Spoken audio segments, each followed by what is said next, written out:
Què tal? Com porteu els vostres drames particulars?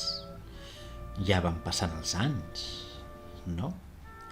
El teu entorn es va transformant, els records es fan vells i es moren. Però els problemes del present substitueixen els del passat, no s'acaben.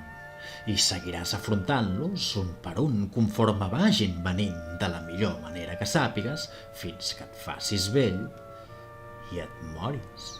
I després arriba la festa, de veritat, és quan comença la millor part. Els àngels t'aplaudeixen i t'expliquen tots els secrets. Et reuneixes amb els sers estimats i veus que falta algú.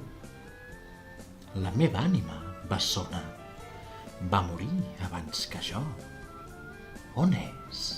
I comences una aventura còsmica buscant l'amor de la teva existència, un viatge per les estrelles de dimensions fantàstiques i al final de la teva campanya, havent derrotat l'últim dimoni i alliberat a la teva estimada de la seva influència, reposant ja en l'amor de Déu, ensopegues amb un pensament que no encaixa. Un record mort de la persona que vas ser en la teva última desafortunada vida com a humà. Et passaves el dia esperant a que s'activés el botonet d'ometre anuncis. Un compte enrere que no s'acaba. Un bucle que es repeteix cada dia. Hi havia tantes coses a millorar en aquell planeta. Sempre et feia mal alguna cosa.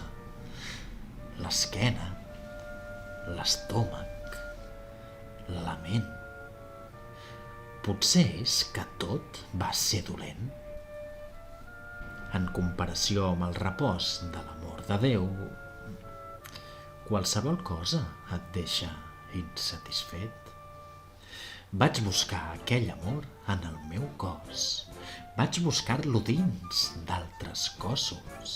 El vaig buscar en objectes materials que es feien malbé amb el temps.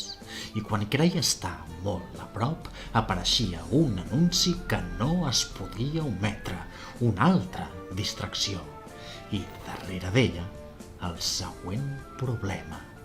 Te'l treus de sobre i n'apareix una altra gestió, un altre conflicte emocional que no es pot ometre. No hi ha temps per la introspecció. Els problemes del món assetgen. Canvi climàtic, control social, inseguretat als carrers i les abelles.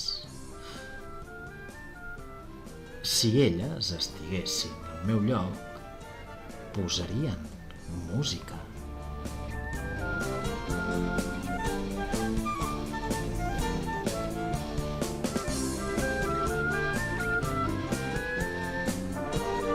I a la merda.